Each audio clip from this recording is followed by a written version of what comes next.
नोकीली है, और ये जो पीक है ये फ्लैट एंड है, ये पीक थोड़ी चपटी हो जाती है। सेकेंडली ये पीक देखें सेंटर में, और ये पीक थोड़ी सी लेफ्ट पे शिफ्ट हो गई है। जब डैम्पिंग होती है तो रेजोनेंस पर 3 इफेक्ट होते हैं। रेजोनेंस का ग्राफ जो है नीचे आ जाता है।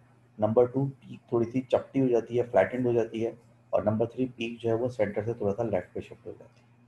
ठीक है, and that is all about it. Damping पे हमारी बात जो है कंप्लीट होगी। अब जरा हम बात करेंगे इसकी वर्कशीट पर। उसकी वर्कशीट होगी हमारे से वर्कशीट नंबर 6।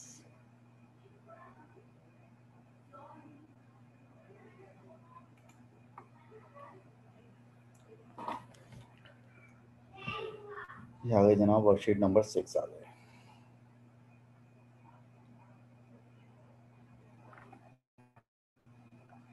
वर्कशीट नंबर 6 हमने कर ली भाई, वर्कशीट नंबर 7 करें।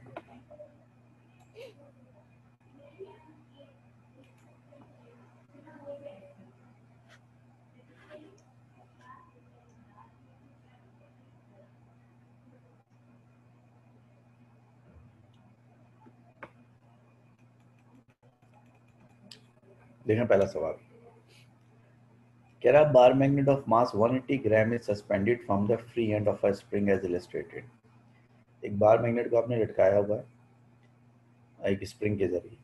The magnet hangs so that one pole is near to the centre of a coil of wire. और स्प्रिंग ये ऐसा लटका हुआ है मैग्नेट का जो एक पोल है वो एक कॉइल के सेंटर में है तकरीबन।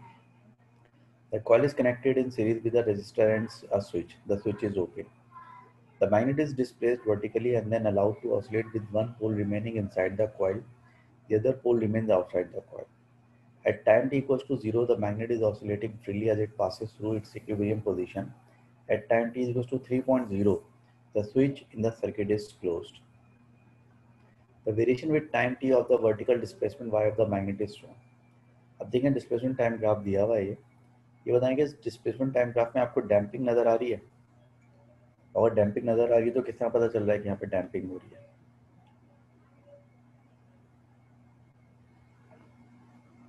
हाँ भाई, इस ग्राफ में आपको डैम्पिंग नजर आ रही है, और नजर आ रही है तो आपको कैसे पता चल रहा है कि डैम्पिंग हो रही है इसके अंदर?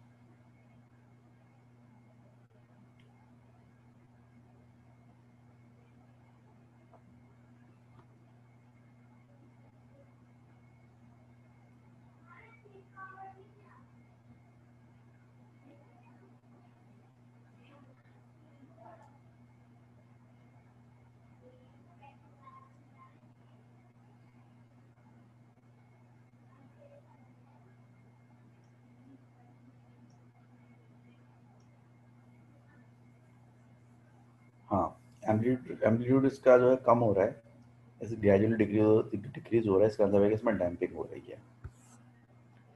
Determine two significant figures the frequency of oscillation. Frequency निकालनी है इस ग्राफ से।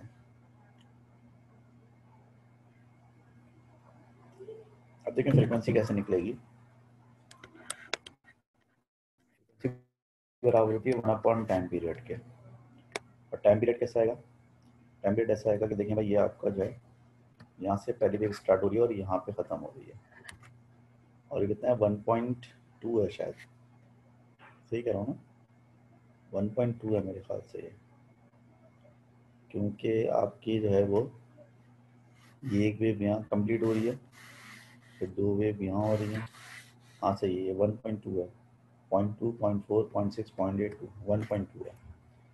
फ्रीक्वेंसी जो है इसकी हो जाएगी 1/1.2। इसका आंसर क्या आ रहा है? 1/1.2 का आंसर बताएं क्या आ रहा है?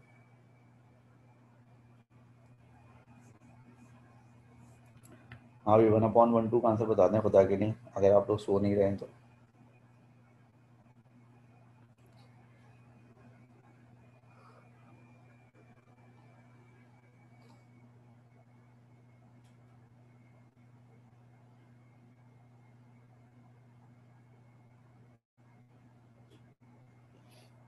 Zero point eight three.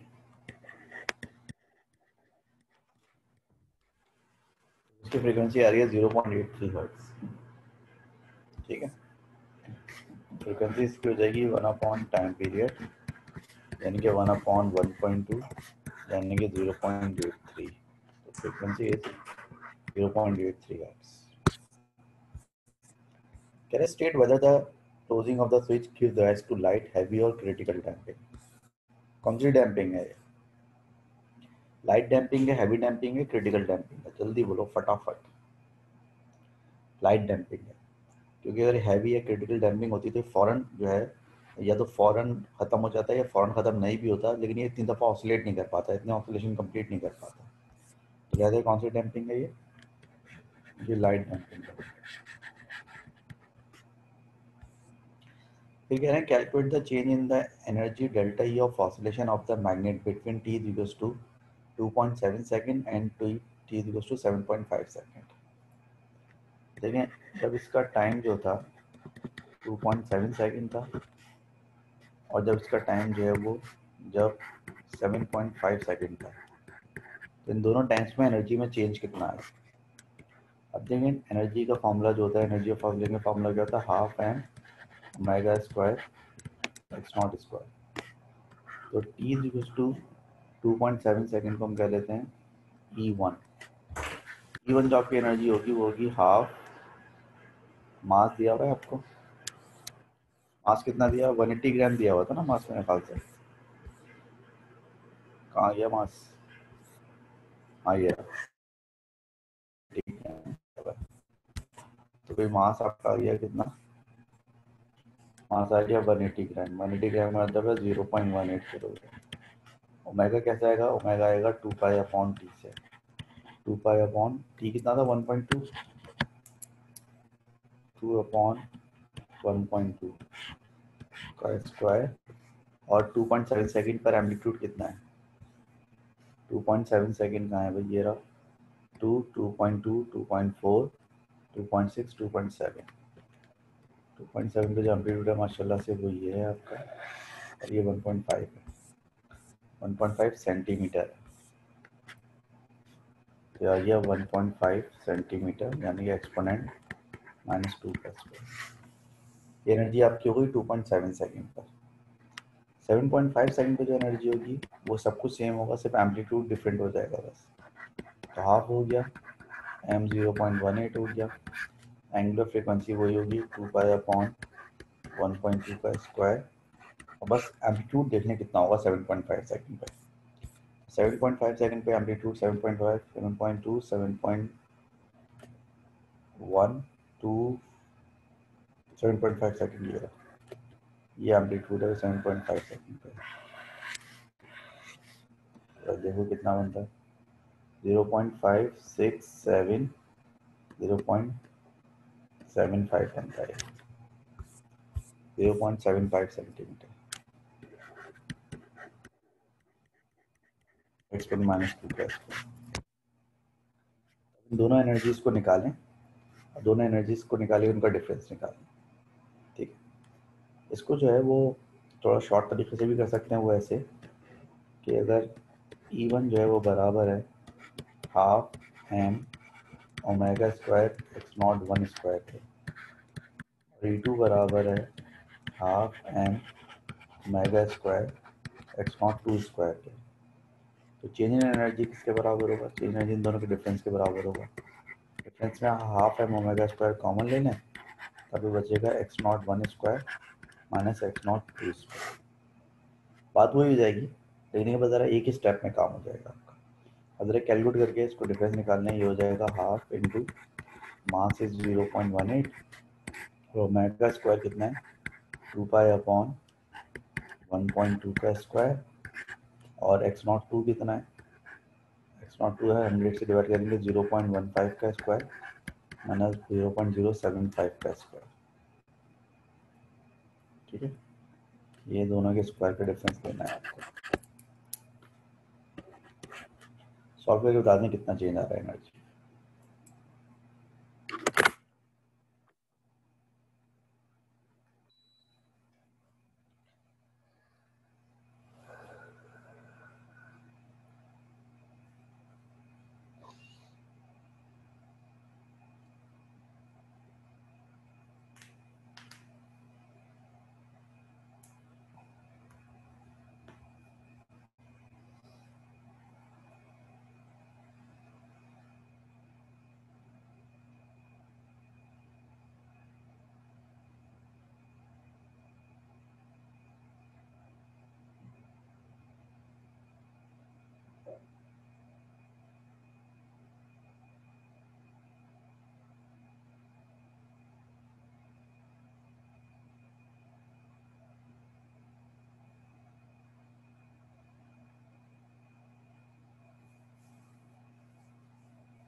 अब क्या आंसर आ रहा है इसका?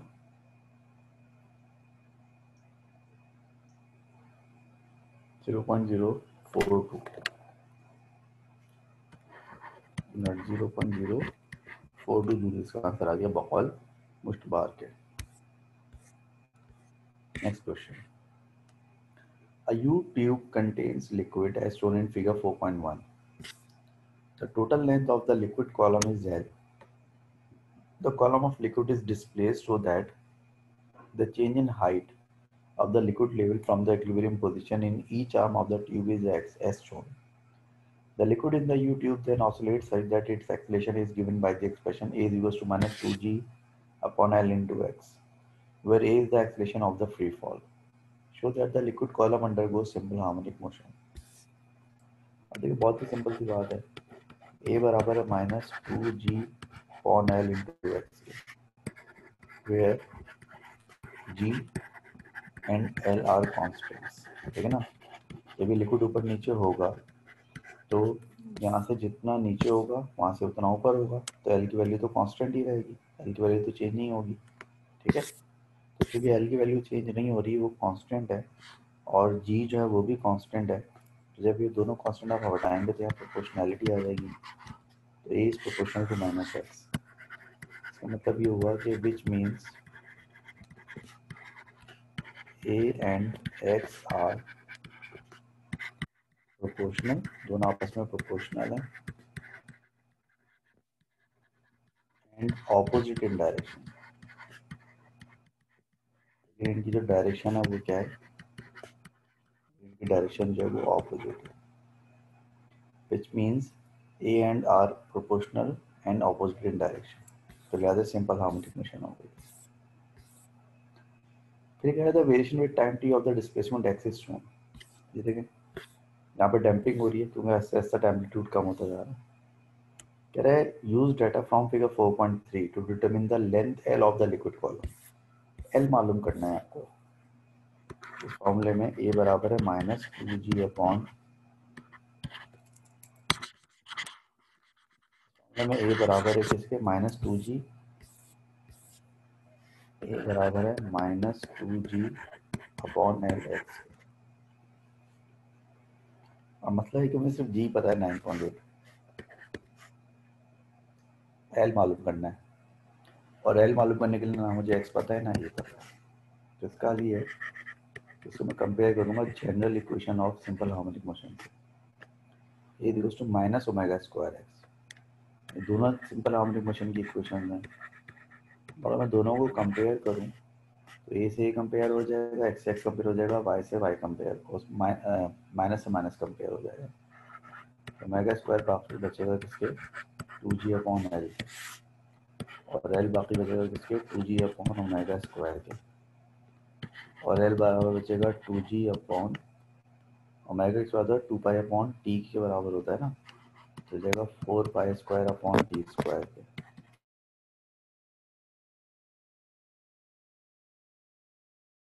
अपॉन फोर पाई स्क्वायर, इससे four cancel, G T square upon two pi square, value 9.8 है, टी यानी कि टाइम पीरियड इस डायग्राम से आएगा, टाइम पीरियड ये रहा इसका, नहीं सॉरी ये है टाइम पीरियड, टाइम पीरियड 0.5 का स्क्वायर डिवाइड बाय 2 पाई का स्क्वायर, तो सॉल्व करके बताएं क्या आंसर आएगा।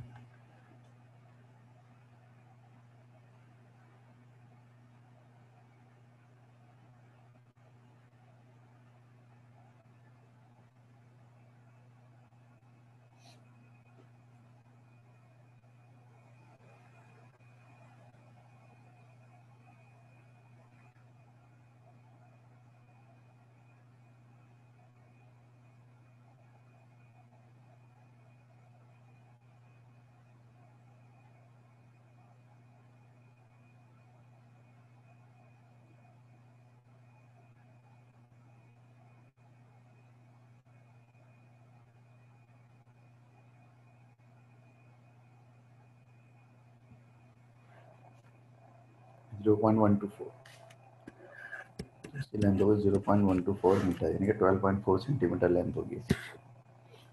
Even the oscillations shown in figure 4.3 are damped. Suggest one cause for this damping. देखिए यहाँ पर हो क्या रहा है कि लिक्विड जो है ट्यूब के अंदर ऊपर नीचे मूव कर रहा है ना, तो अब इस लिक्विड में और ट्यूब के बीच में कुछ ना कुछ फ्रिक्शन होगी, तो उस फ्रिक्शन की वजह से जो है यहाँ पर डैम्पिंग हो रही होगी। ये एक पॉसिबल कॉज हो सकता है। तो एक पॉसिबल कॉज होता है the friction between liquid and walls of tube. जो ट्यूब की दीवारें जो लिक्विड है उसके बीच में फ्रिक्शन जो है वो हो सकती है, वो डैम्पिंग को कॉज कर सकती है। ये कह रहा है calculate the ratio of total energy of oscillation after 1.5 complete oscillations and total initial energy of oscillation। कह रहे 1.5 complete oscillation के बाद जो एनर्जी बचेगी और जो टोटल इनर्शियल एनर्जी थी, तो देखें टोटल एनर्जी जो 1.5 ऑसिलेशन के बाद होगी वो होगी हाफ ओमेगा स्क्वायर और जो एम्पलीट्यूड होगा उस वक्त का, यानी कि 1.5 ऑसिलेशन का जो एम्पलीट्यूड होगा उसका square divide by half an square total initial energy. Total initial energy का जो शुरू का आपको जो एम्पलीट्यूड होगा उसका स्क्वायर, तो half M omega square half M omega square cancel हो गया। 1.5 ऑसिलेशन के बाद आपका एम्पलीट्यूड कितना बचा था, देखें ये तो आपका इनिशियल एम्पलीट्यूड है 2 सेंटीमीटर, ये तो आपका इनिशियल एम्पलीट्यूड है 2 सेंटीमीटर, तो नीचे तो आ जाएगा 2 का स्क्वायर।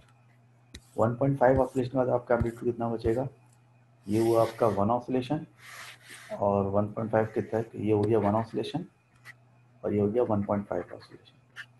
1.5 ऑसिलेशन में तो एम्पलीट्यूड बचेगा कितना बचेगा तरह, और ये 1.1 1.2 एंड 1.3 1.3 सेंटीमीटर एम्पलीट्यूड बचेगा आपको 1.5 ऑसिलेशन के बाद 1.3 का स्क्वायर, तो वही 1.3 का स्क्वायर डिवाइड बाई 2 का स्क्वायर यानी कि 4, तो 1.3 का स्क्वायर डिवाइड बाई 4 देखो कितना आ रहा है इसका रेशियो।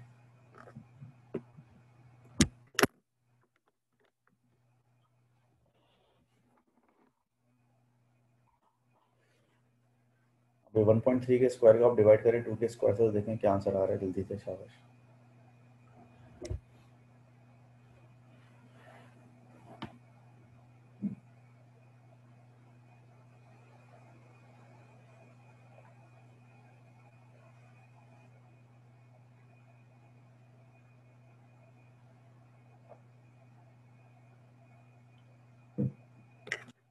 इसका रेशियो आ रहा है 0.42,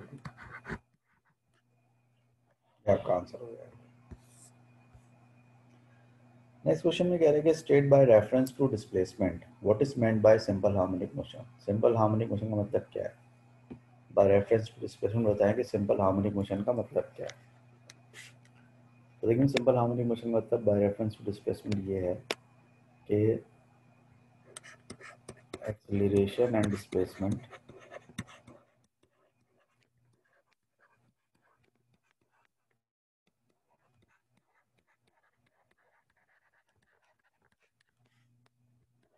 and displacement are directly proportional.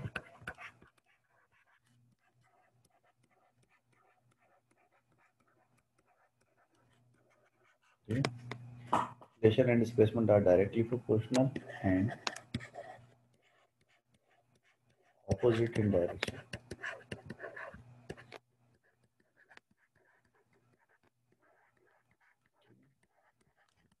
Acceleration और डिस्प्लेसमेंट जो है डायरेक्टली प्रोपोर्शनल होंगे और एक दूसरे की डायरेक्शन उनकी ऑपोजिट होगी, ये मतलब है सिंपल हार्मोनिक मोशन का। मैथमेटिकली ए प्रोपोर्शनल होगा किसके, माइनस एक्स। ठीक है, फिर कह रहे हैं mass is undergoing oscillations in a vertical plane, the variation with displacement X of the acceleration A of the mass is shown. ये एक्सेलरेशन और डिस्प्लेसमेंट ग्राफ बना हुआ है। कह रहे हैं state two reasons why the motion of the mass is not simple harmonic. ये बताएं दो वजूहत बताएं कि सिंपल हार्मोनिक मोशन क्यों नहीं है। भाई इस वजह से सिंपल हार्मोनिक मोशन नहीं है क्योंकि अगर सिंपल हार्मोनिक मोशन होती तो फिर एक ग्राफ कर्व नहीं होता बल्कि स्ट्रेट लाइन होता, number one. And number two, अगर सिंपल हार्मोनिक मोशन होती तो इस तरफ का एम्पलीट्यूड और इस तरफ का एम्पलीट्यूड दोनों बराबर होते, लेकिन एक तरफ का एम्पलीट्यूड ज़्यादा है, एक तरफ का एम्पलीट्यूड कम है, या एक तरफ का एक्सेलरेशन और दूसरी तरफ का एक्सेलरेशन जो वो डिफरेंट है, तो लिहाजा ये सिंपल हार्मोनिक मोशन में ऐसा नहीं होता। तो पहला रीज़न क्या है, The line is not straight. Okay, and the graph is not a straight line. The graph is not a straight line. जो ग्राफ है ये स्ट्रेट लाइन नहीं है, ठीक है. Graph is not a straight line. दूसरा क्या है, द मैक्सिमम एक्सेलरेशन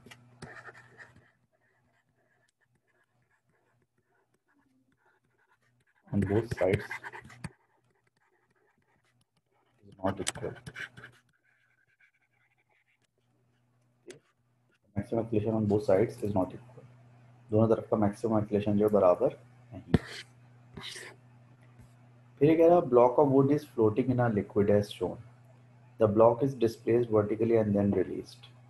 एक ब्लॉक जो है वो फ्लोट कर रहा था लिक्विड में, आपने उसको थोड़ा सा डिस्प्लेस किया फिर छोड़ दिया, तो फिर क्या हुआ, ब्लॉक ऊपर नीचे वाइब्रेट करने लगा. The variation with time T of the displacement Y of the block from its equilibrium position is shown. ये ब्लॉक के डिस्प्लेसमेंट टाइम ग्राफ को बनाया हुआ आपने, और उसमें नजर आ रहा है कि यहाँ पर डैम्पिंग हो रही है. क्यों डैम्पिंग हो रही है, क्योंकि एम्पलीट्यूड ऐसा ऐसा डिक्रीज हो रहा है.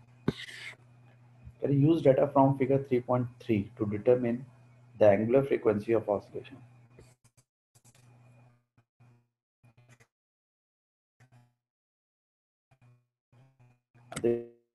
मैंने आपको बताया था कि एंगुलर फ्रीक्वेंसी होती है,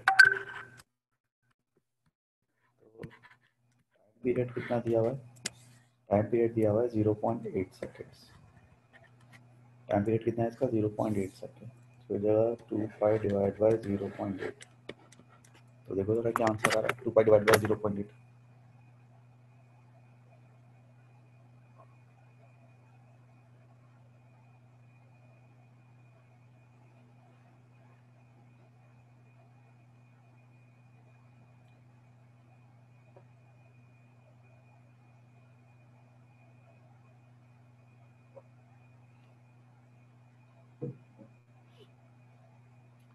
7.85. आंसर आ रहा है 7.85. आपकी एंगुलर फ्रीक्वेंसी हो जाएगी 7.85 रेडियन पर सेकेंड.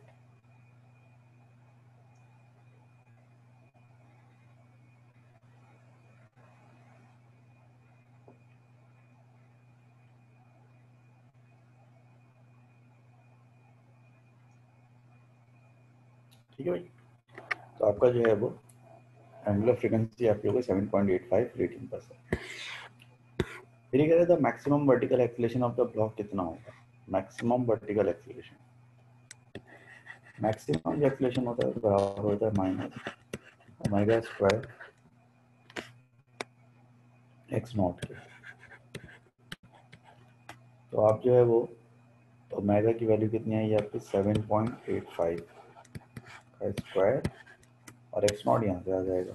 एक्स नॉट का मतलब है एम्पलीट्यूड, मैक्सिमम एम्पलीट्यूड इसका 1.5 है, माइनस 1.5. देख लो क्या आंसर आ रहा है इसका, आंसर देख लो भाई क्या आ रहा है इसका.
or at 92.4.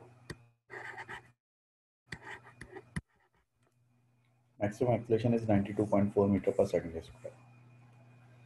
Together, block has a mass of 120 gram. The oscillation of the block are damped. Calculate the loss in energy of the oscillation of the block during the first 3 complete periods of its oscillation. In 3 oscillation में उसकी कितनी energy lose हो जाएगी? तो पहले आप ये देखें कि इनिशियली उसकी एनर्जी कितनी थी. इनिशियली जो उसकी एनर्जी थी E1 वो बराबर होगी हाफ एम ओमेगा स्क्वायर और शुरू में एम्पलीट्यूड कितना था 1.5 सेंटीमीटर 1.5 एक्सपोनेंट 2 का स्क्वायर ये होगी ना. शुरू में उसका एम्पलीट्यूड 1.5 सेंटीमीटर था. 3 ऑसिलेशन जो कंप्लीट हुए 1 2 3 तो 3 ऑसिलेशन के बाद एम्पलीट्यूड कितना रह गया 1 रह गया. 1 ही है ना ये 1 3 ऑसिलेशन कंप्लीट होंगे तो इतना एम्पलीट्यूड हो जाएगा.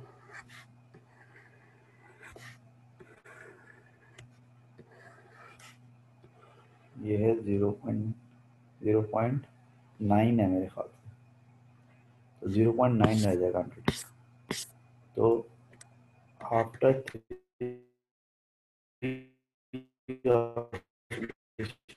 कितना रह जाएगा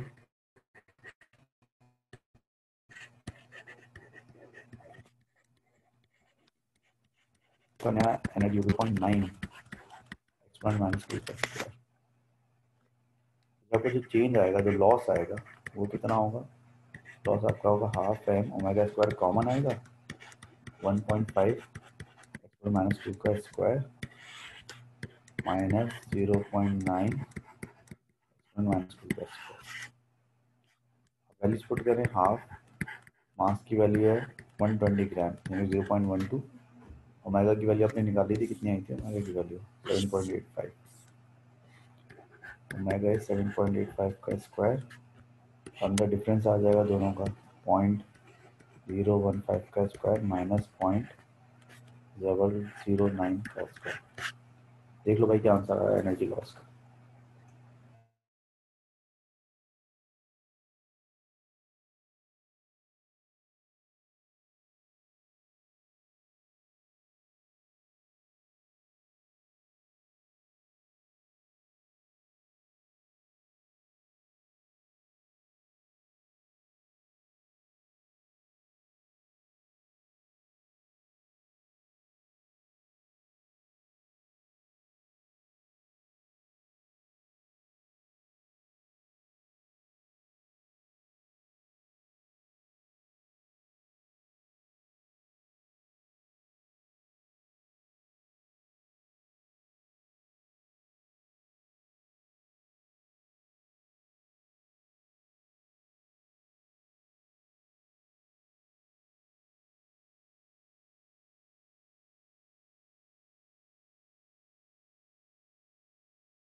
तो चेक करो आंसर 5.32 आ रहा है कुछ और आ रहा है.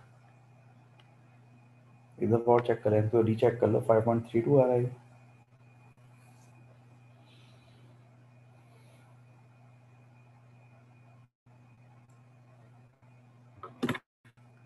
चलिए फिलहाल मैं 5.32 लिख देता हूँ आप लोग इसको खुद वेरीफाई कर लिया.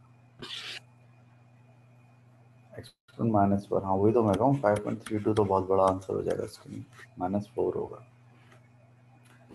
क्वेश्चन नंबर 4 में कह रहा है कि for an oscillating body state what is meant by force frequency. What is meant by force frequency. एक मिनट रुकिएगा. हेलो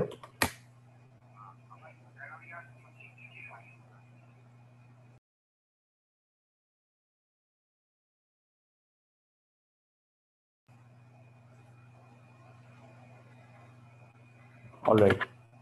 तो कह रहा है for an oscillating body state what is meant by force frequency. Force frequency क्या होती है.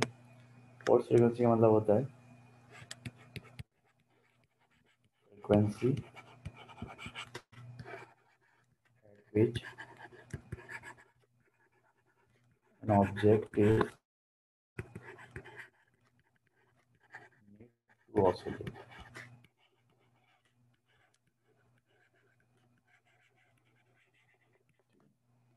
यानी कि वो फ्रीक्वेंसी जिस फ्रीक्वेंसी पर एक ऑब्जेक्ट को ऑसिलेट कराया जाता है उसको फोर्स फ्रीक्वेंसी कहते हैं। नेचुरल फ्रीक्वेंसी क्या होती है?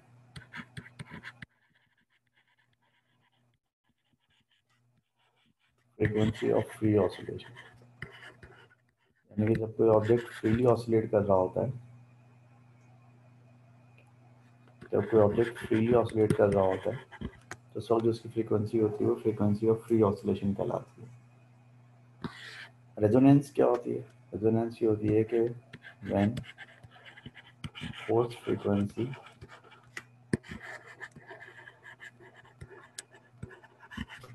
is equal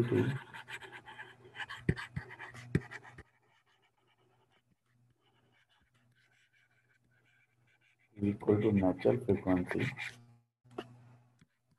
then object oscillates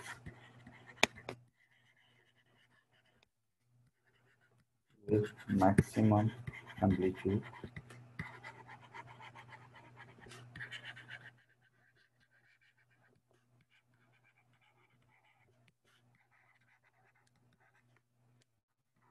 this is called resonance।